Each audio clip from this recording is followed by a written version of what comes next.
ओम श्री परमात्मने नमः। नमस्ते दोस्तों, भगवत गीता की इस यात्रा में आपका स्वागत है, अभिनंदन है। आज हम भगवत गीता के तीसरे अध्याय के 35वें श्लोक में प्रवेश करेंगे। वसुदेव सुतं देवं कंस चाणूरमर्दनम देवकी परमानंदम कृष्णं वंदे जगद्गुरुम। अथ श्रीमद्भगवद्गीता तृतीयोऽध्यायः कर्मयोगः। श्रीभगवान् उवाच श्रेयान् स्वधर्मो विगुणः परधर्मात् स्वनुष्ठितात् स्वधर्मे निधनं श्रेयः परधर्मो भयावहः। अच्छी तरह से आचरण में लाए हुए दूसरे के धर्म से गुणों की कमी वाला अपना धर्म श्रेष्ठ है। अपने धर्म में तो मरना भी कल्याणकारक है और दूसरे का धर्म भय को देने वाला है। श्रेयान् स्वधर्मो विगुणः परधर्मात् स्वनुष्ठितात्। अन्य वर्ण आश्रम आदि का धर्म यानी कर्तव्य बाहर से देखने में गुण संपन्न हो, उसके पालन में भी सुगमता हो, पालन करने में मन भी लगता हो, धन वैभव सुख सुविधा मान बड़ाई आदि भी मिलती हो और जीवन भर सुख आराम से भी रह सकते हो, तो भी उस पर धर्म का पालन अपने लिए विहित न होने से परिणाम में भय यानी दुख को देने वाला है। इसके विपरीत अपने वर्ण आश्रम आदि का धर्म बाहर से देखने में गुणों की कमी वाला हो, उसके पालन में भी कठिनाई हो, पालन करने में मन भी न लगता हो, धन वैभव सुख सुविधा मान बड़ाई आदि भी न मिलती हो और उसका पालन करने में जीवन भर कष्ट भी सहना पड़ता हो, तो भी उस स्वधर्म का निष्काम भाव से पालन करना परिणाम में कल्याण करने वाला है। इसलिए मनुष्य को किसी भी स्थिति में अपने धर्म का त्याग नहीं करना चाहिए, प्रत्युत निष्काम निर्मम और अनासक्त होकर स्वधर्म का ही पालन करना चाहिए। मनुष्य के लिए स्वधर्म का पालन स्वाभाविक है, सहज है। मनुष्य का जन्म कर्मों के अनुसार होता है और जन्म के अनुसार भगवान ने कर्म नियत किए हैं। गीता 18वें अध्याय का 41वां श्लोक। अतः अपने अपने नियत कर्मों का पालन करने से मनुष्य कर्म बंधन से मुक्त हो जाता है, अर्थात उसका कल्याण हो जाता है। गीता 18वें अध्याय का 45वां श्लोक। अतः दोष युक्त दिखने पर भी नियत कर्म अर्थात स्वधर्म का त्याग नहीं करना चाहिए। गीता 18वें अध्याय का 48वां श्लोक। अर्जुन युद्ध करने की अपेक्षा भिक्षा का अन्न खाकर जीवन निर्वाह करने को श्रेष्ठ समझते हैं। गीता 2 अध्याय का 5वां श्लोक। परंतु यहाँ भगवान अर्जुन को मानो यह समझाते हैं कि भिक्षा के अन्न से जीवन निर्वाह करना भिक्षुक के लिए स्वधर्म होते हुए भी तेरे लिए परधर्म है, क्योंकि तू गृहस्थ क्षत्रिय है, भिक्षुक नहीं। पहले अध्याय में भी जब अर्जुन ने कहा कि युद्ध करने से पाप ही लगेगा, पापम एवाश्रयेत, पहले अध्याय का 36वां श्लोक, तब भी भगवान ने कहा कि धर्म में युद्ध न करने से तू स्वधर्म और कीर्ति को खोकर पाप को प्राप्त होगा, 2 अध्याय का 33वां श्लोक।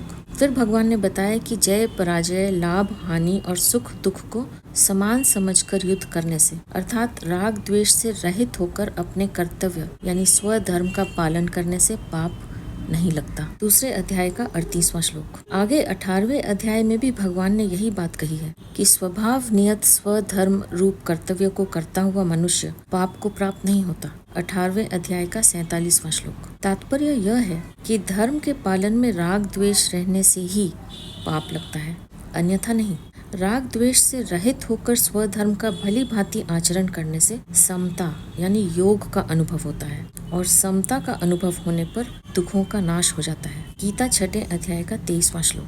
इसलिए भगवान बार बार अर्जुन को राग द्वेष से रहित होकर युद्ध रूप स्वधर्म का पालन करने पर जोर देते हैं। भगवान अर्जुन को मानो यह समझाते हैं कि क्षत्रिय कुल में जन्म होने के कारण क्षात्र धर्म के नाते युद्ध करना तुम्हारा स्वधर्म यानी कर्तव्य है। अतः युद्ध में जय पराजय लाभ हानि और सुख दुख को समान देखना है और युद्ध रूप क्रिया का संबंध अपने साथ नहीं है, ऐसा समझकर केवल कर्मों की आसक्ति मिटाने के लिए कर्म करना है। शरीर इंद्रियां मन बुद्धि पदार्थ आदि अपने कर्तव्य का पालन करने के लिए ही है, वर्ण आश्रम आदि के अनुसार अपने अपने कर्तव्य का निस्वार्थ भाव से पालन करना ही स्वधर्म है। आस्तिक जन जिसे धर्म कहते हैं उसी का नाम कर्तव्य है। स्वधर्म का पालन करना अथवा अपने कर्तव्य का पालन करना एक ही बात है। कर्तव्य उसे कहते हैं जिसको सुगमता पूर्वक कर सके, जो अवश्य करने योग्य है और जिसको करने पर प्राप्तव्य की प्राप्ति अवश्य होती है। धर्म का पालन करना सुगमता होता है क्योंकि वह कर्तव्य होता है। यह नियम है कि केवल अपने धर्म का ठीक ठाक पालन करने से मनुष्य को वैराग्य हो जाता है। धर्म तेन बरति, मानस 3:16-1।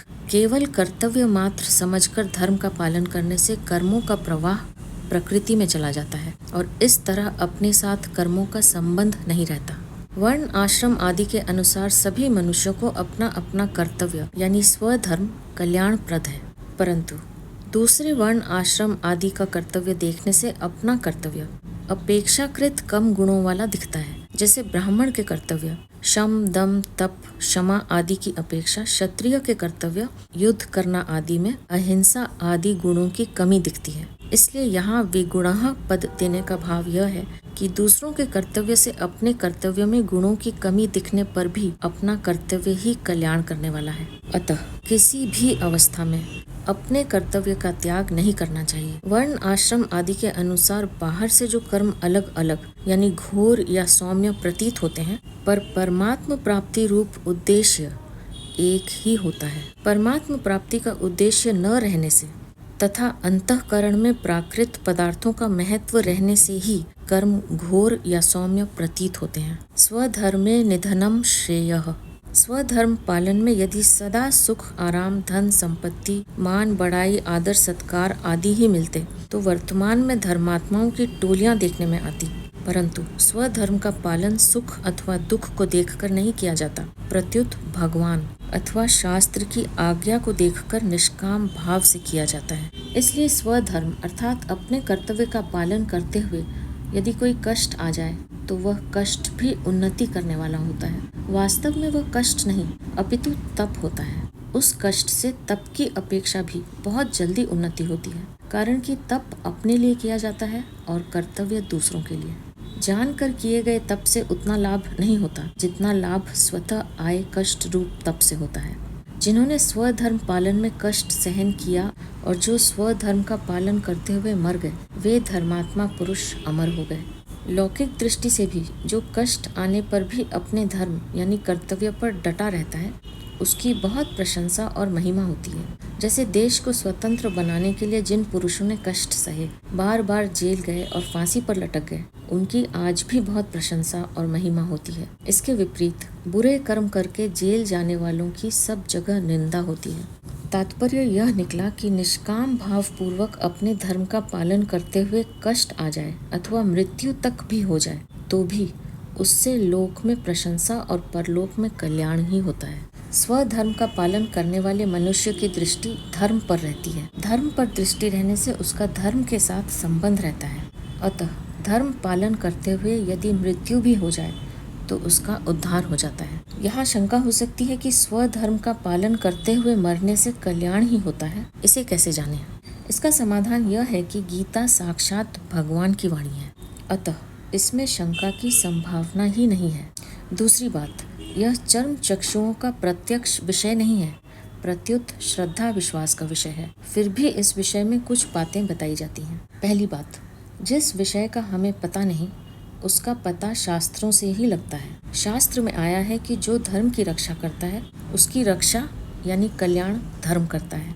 धर्मो रक्षति रक्षितः, मनुस्मृति 8वें अध्याय का 15वां श्लोक। अतः जो धर्म का पालन करता है उसके कल्याण का भार धर्म पर और धर्म के उपदेष्टा भगवान वेदों शास्त्रों ऋषियों मुनियों आदि पर होता है तथा उन्हीं की शक्ति से उसका कल्याण होता है। जैसे हमारे शास्त्रों में आया है कि पतिव्रत धर्म का पालन करने से स्त्री का कल्याण हो जाता है, तो वहाँ पतिव्रत धर्म की आज्ञा देने वाले भगवान वेद शास्त्र आदि की शक्ति से ही कल्याण होता है, पति की शक्ति से नहीं। ऐसे ही धर्म का पालन करने के लिए भगवान वेदों शास्त्रों ऋषि मुनियों और संत महात्माओं की आज्ञा है। इसलिए धर्म पालन करते हुए मरने पर उनकी शक्ति से कल्याण हो जाता है, इसमें किंचित मात्र भी संदेह नहीं है। दूसरी बात, पुराणों और इतिहासों से भी सिद्ध होता है कि अपने धर्म का पालन करने वाले का कल्याण होता है। जैसे राजा हरिश्चंद्र अनेक कष्ट, निंदा, अपमान आदि के आने पर भी अपने सत्य धर्म से विचलित नहीं हुए। अतः इसके प्रभाव से वे समस्त प्रजा को साथ लेकर परम धाम गए और आज भी उनकी बहुत प्रशंसा और महिमा है। तीसरी बात, वर्तमान समय में पुनर्जन्म संबंधी अनेक सत्य घटनाएं देखने, सुनने और पढ़ने में आती हैं, जिनसे मृत्यु के बाद होने वाली सद्गति दुर्गति का पता लगता है। चौथी बात, निस्वार्थ भाव से अपने कर्तव्य का ठीक ठीक पालन करने पर आस्तिक की तो बात ही क्या, पर लोक को न मानने वाले नास्तिक के भी चित्त में सात्विक प्रसन्नता आ जाती है। यह प्रसन्नता कल्याण का द्योतक है, क्योंकि कल्याण का वास्तविक स्वरूप परम शांति है। अतः अपने अनुभव से भी सिद्ध होता है कि अकर्तव्य का सर्वथा त्याग करके कर्तव्य का पालन करने से कल्याण होता है। यहाँ मार्मिक बात यह है कि स्वयं परमात्मा का अंश होने से वास्तव में स्वधर्म है अपना कल्याण करना, अपने को भगवान का मानना और भगवान के सिवाय किसी को भी अपना न मानना, अपने को जिज्ञासु मानना, अपने को सेवक मानना। कारण कि ये सभी सही धर्म है, खास स्वयं के धर्म है, मन बुद्धि के धर्म नहीं। बाकी वर्ण, आश्रम, शरीर आदि को लेकर जितने भी धर्म हैं, वे अपने कर्तव्य पालन के लिए स्वधर्म होते हुए भी पर धर्म ही है। कारण कि वे सभी धर्म माने हुए हैं और स्वयं के नहीं हैं। उन सभी धर्मों में दूसरों के सहारे की आवश्यकता होती है, अर्थात उनमें परतंत्रता रहती है। परंतु जो अपना असली धर्म है, उसमें किसी की सहायता की आवश्यकता नहीं होती, अर्थात उसमें स्वतंत्रता रहती है। इसलिए प्रेमी होता है तो स्वयं होता है, जिज्ञासु होता है तो स्वयं होता है और सेवक होता है तो स्वयं होता है। अतः प्रेमी प्रेम होकर प्रेमास्पद के साथ एक हो जाता है, जिज्ञासु जिज्ञासा होकर ज्ञातव्य तत्व के साथ एक हो जाता है और सेवक सेवा होकर सेव्य के साथ एक हो जाता है। ऐसे ही साधक मात्र साधन के साथ एक होकर साध्य स्वरूप हो जाता है। परमात्मा प्राप्ति चाहने वाले साधक को धन, मान, बड़ाई, आदर, आराम आदि पाने की इच्छा नहीं होती। इसलिए धन, मान आदि के न मिलने पर उसे कोई चिंता नहीं होती और यदि प्रारब्धवश ये मिल जाए तो उसे कोई प्रसन्नता नहीं होती। कारण कि उसका ध्येय केवल परमात्मा को प्राप्त करना ही होता है, धन, मान आदि को प्राप्त करना नहीं। इसलिए कर्तव्य रूप से प्राप्त लौकिक कार्य भी उसके द्वारा सुचारू रूप से पवित्रता पूर्वक होते हैं। परमात्मा प्राप्ति का उद्देश्य होने से उसके सभी कर्म परमात्मा के लिए ही होते हैं। जैसे धन प्राप्ति का ध्येय होने पर व्यापारी आराम को त्याग करता है और कष्ट सहता है, और जैसे डॉक्टर द्वारा फोड़े पर चीरा लगाते समय इसका परिणाम अच्छा होगा, इस तरफ दृष्टि रहने से रोगी का अंतःकरण प्रसन्न रहता है। ऐसे ही परमात्मा प्राप्ति का लक्ष्य रहने से संसार में पराजय, हानि, कष्ट आदि प्राप्त होने पर भी साधक के अंतःकरण में स्वाभाविक प्रसन्नता रहती है। अनुकूल, प्रतिकूल आदि मात्र परिस्थितियां उसके लिए साधन सामग्री होती है। जब साधक अपना कल्याण करने का ही दृढ़ निश्चय करके स्वधर्म यानी अपने स्वाभाविक कर्म के पालन में तत्परता पूर्वक लग जाता है, तब कोई कष्ट, दुख, कठिनाई आने पर भी वह स्वधर्म से विचलित नहीं होता। इतना ही नहीं, वह कष्ट, दुख आदि उसके लिए तपस्या के रूप में तथा प्रसन्नता को देखने वाला होता है।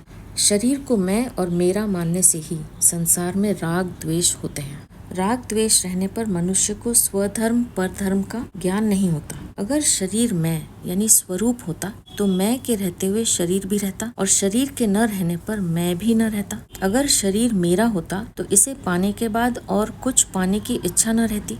अगर इच्छा रहती है तो सिद्ध हुआ कि वास्तव में मेरी यानी अपनी वस्तु अभी मिली नहीं और मिली हुई वस्तु यानी शरीर आदि मेरी नहीं है। शरीर को साथ लाए नहीं, साथ ले जा सकते नहीं, उसमें इच्छा अनुसार परिवर्तन कर सकते नहीं, फिर वह मेरा कैसे? इस प्रकार शरीर मैं नहीं और मेरा नहीं, इसका ज्ञान यानी विवेक सभी साधकों में रहता है। परंतु इस ज्ञान को महत्व न देने से उनके राग द्वेष नहीं मिटते। अगर शरीर में कभी मैंपन और मेरापन दिख भी जाए तो भी साधक को उसे महत्व न देकर अपने विवेक को ही महत्व देना चाहिए, अर्थात शरीर मैं नहीं और मेरा नहीं, इसी बात पर दृढ़ रहना चाहिए। अपने विवेक को महत्व देने से वास्तविक तत्व का बोध हो जाता है। बोध होने पर राग द्वेष नहीं रहते। राग द्वेष के न रहने पर अंतःकरण में स्वधर्म परधर्म का ज्ञान स्वतः प्रकट होता है और उसके अनुसार स्वतः चेष्टा होती है। परधर्मो भयावहः यद्यपि पर धर्म का पालन वर्तमान में सुगम दिखता है, तथापि परिणाम में वह सिद्धांत से भयावह है। यदि मनुष्य स्वार्थ भाव का त्याग करके पर हित के लिए स्वधर्म का पालन करे तो उसके लिए कहीं कोई भय नहीं है। यहाँ शंका हो सकती है कि 18वें अध्याय के 42वें, 43वें और 44वें श्लोकों में क्रमशः ब्राह्मण, क्षत्रिय, वैश्य और शूद्र के स्वाभाविक कर्मों का वर्णन करके भगवान ने 47वें श्लोक के पूर्वार्ध में भी यही बात कही है, श्रेयान् स्वधर्मो विगुणः परधर्मात् स्वनुष्ठितात्। अतः जब यहाँ यानी इस श्लोक में दूसरे के स्वाभाविक कर्मों को भयावह कहा गया है, तब 18वें अध्याय के 42वें श्लोक में कहे गए ब्राह्मण के स्वाभाविक कर्म भी दूसरों यानी क्षत्रिय आदि के लिए भयावह होने चाहिए, जबकि शास्त्रों में सभी मनुष्यों को उनका पालन करने की आज्ञा दी गई है। इसका समाधान यह है कि मन का निग्रह, इंद्रियों का दमन आदि तो सामान्य धर्म है। गीता 13वें अध्याय के 7वें से 11वें और 16वें अध्याय के 1 से 3 श्लोक तक, जिनका पालन सभी को करना चाहिए, क्योंकि ये सभी के स्वधर्म है।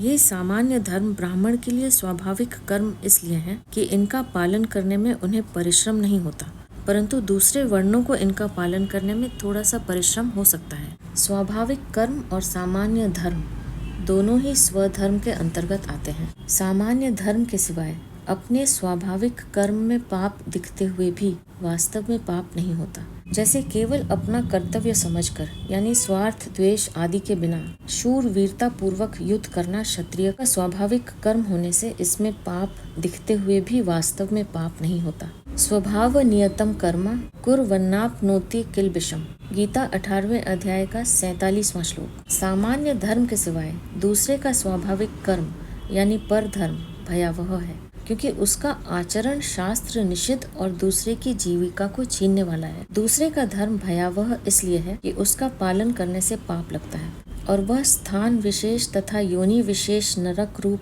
भय को देने वाला होता है। इसलिए भगवान अर्जुन से मानो यह कहते हैं कि भिक्षा के अन्न से जीवन निर्वाह करना दूसरों की जीविका का हरण करने वाला तथा क्षत्रिय के लिए निषिद्ध होने के कारण तेरे लिए श्रेयस्कर नहीं है।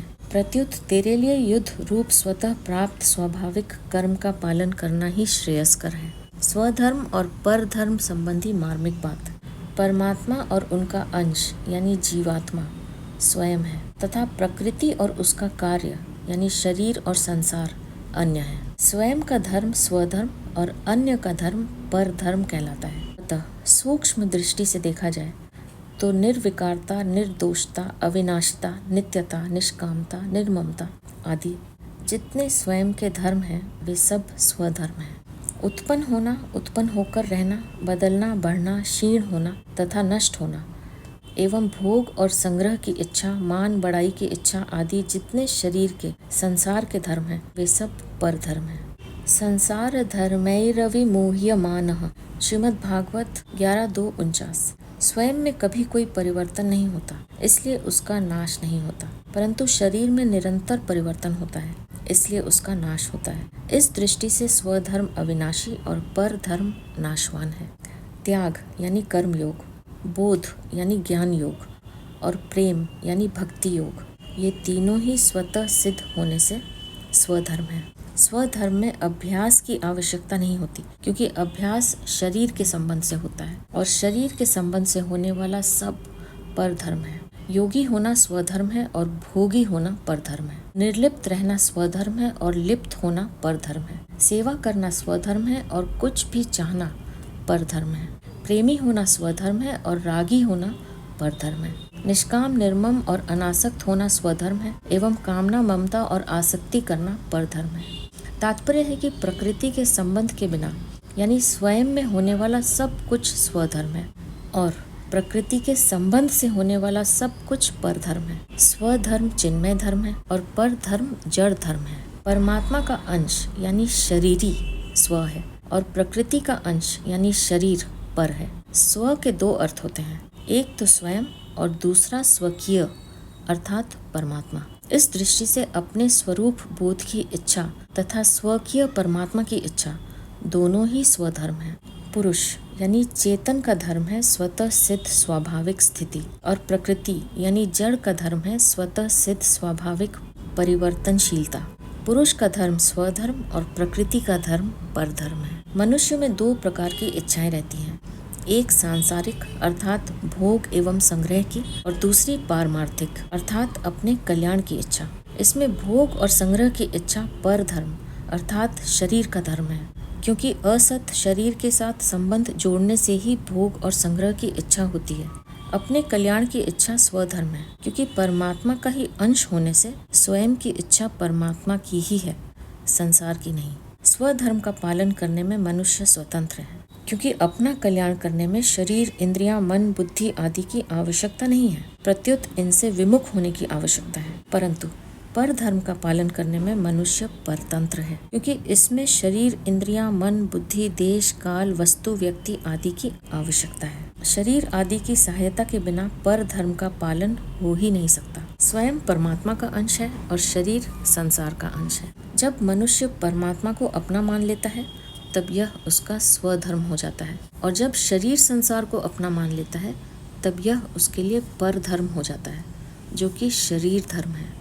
जब मनुष्य शरीर से अपना संबंध न मानकर परमात्मा प्राप्ति के लिए साधन करता है तब वह साधन उसका स्वधर्म होता है। नित्य प्राप्त परमात्मा का अथवा अपने स्वरूप का अनुभव कराने वाले सब साधन स्वधर्म है, और संसार की ओर ले जाने वाले सब कर्म पर धर्म है। इस दृष्टि से कर्म योग, ज्ञान योग और भक्ति योग तीनों ही योग मार्ग मनुष्य मात्र के स्वधर्म है। इसके विपरीत शरीर से अपना संबंध मानकर भोग और संग्रह में लगना मनुष्य मात्र का परधर्म है। स्थूल, सूक्ष्म और कारण तीनों शरीरों से किए जाने वाले तीर्थ, व्रत, दान, तप, चिंतन, ध्यान, समाधि आदि समस्त शुभ कर्म सकाम भाव से अर्थात अपने लिए करने पर परधर्म हो जाते हैं, और निष्काम भाव से अर्थात दूसरों के लिए करने पर स्वधर्म हो जाते हैं। कारण कि स्वरूप निष्काम है और सकाम भाव प्रकृति के संबंध से आता है, इसलिए कामना होने से परधर्म होता है। स्वधर्म मुक्त करने वाला और परधर्म बांधने वाला होता है। मनुष्य का खास काम है पर धर्म से विमुख होना और स्वधर्म के सम्मुख होना। ऐसा केवल मनुष्य ही कर सकता है। स्वधर्म की सिद्धि के लिए ही मनुष्य शरीर मिला है। पर धर्म तो अन्य योनियों में तथा भोग प्रधान स्वर्ग आदि लोकों में भी है। स्वधर्म में मनुष्य मात्र सबल, पात्र और स्वाधीन है, तथा पर धर्म में मनुष्य मात्र निर्बल, अपात्र और पराधीन है। प्रकृति जन्य वस्तु की कामना से अभाव का दुख होता है, और वस्तु के मिलने पर उस वस्तु की पराधीनता होती है, जो कि पर धर्म है। परंतु प्रकृति जन्य वस्तुओं की कामनाओं का नाश होने पर अभाव और पराधीनता सदा के लिए मिट जाती हैं, जो कि स्वधर्म है। इस स्वधर्म में स्थित रहते हुए कितना ही कष्ट आ जाए, यहाँ तक कि शरीर भी छूट जाए, तो भी वह कल्याण करने वाला होता है। परंतु पर धर्म के संबंध में सुख सुविधा होने पर भी वह भयावह अर्थात बारंबार जन्म मरण में डालने वाला है। संसार में जितने भी दुख, शोक, चिंता आदि हैं, वे सब पर धर्म का आश्रय लेने से ही हैं। पर धर्म का आश्रम छोड़कर स्वधर्म का आश्रय लेने से सदैव सर्वदा सर्वथा रहने वाले आनंद की प्राप्ति हो जाती है, जो कि स्वतः सिद्ध है। यहाँ परिशिष्ट भाव यह है कि साधक जन्म और कर्म के अनुसार स्व को अर्थात अपने को जो मानता है, उसका धर्म यानी कर्तव्य उसके लिए स्वधर्म है, और जो उसके लिए निषिद्ध है वह परधर्म है। जैसे साधक अपने को किसी वर्ण और आश्रम का मानता है, तो उस वर्ण और आश्रम का धर्म उसके लिए स्वधर्म है। वह अपने को विद्यार्थी या अध्यापक मानता है, तो पढ़ना या पढ़ाना उसके लिए स्वधर्म है। वह अपने को सेवक, जिज्ञासु या भक्त मानता है, तो सेवा, जिज्ञासा या भक्ति उसके लिए स्वधर्म है। जिसमें दूसरे के अहित का, अनिष्ट का भाव होता है, वह चोरी, हिंसा आदि कर्म किसी के भी स्वधर्म नहीं है, प्रत्युत कुधर्म अथवा अधर्म है। निष्काम भाव से दूसरे के हित के लिए कर्म करना यानी कर्म योग स्वधर्म है। स्वधर्म को ही गीता में सहज कर्म, स्वकर्म और स्वभावज कर्म नाम से कहा गया है। कर्तव्य के विरुद्ध कर्म करना ही अकर्तव्य है, और कर्तव्य का पालन न करना भी अकर्तव्य है। गीता 2 अध्याय का 33वां श्लोक। स्वधर्म कल्याणकारक और पर धर्म भयावह है। ऐसा जानते हुए भी मनुष्य स्वधर्म में प्रवृत्त क्यों नहीं होता? इस पर अर्जुन प्रश्न करते हैं, जिसका उत्तर भगवान आगे के श्लोक में देते हैं, जिन्हें लेकर हम अपनी अगली प्रस्तुति में फिर उपस्थित होंगे। अब मैं आपसे आज्ञा लूंगी। आप अपना ध्यान रखिए, हमेशा खुश रहिए, मुस्कुराते रहिए। आपका बहुत बहुत धन्यवाद। ओम श्री परमात्मने नमः।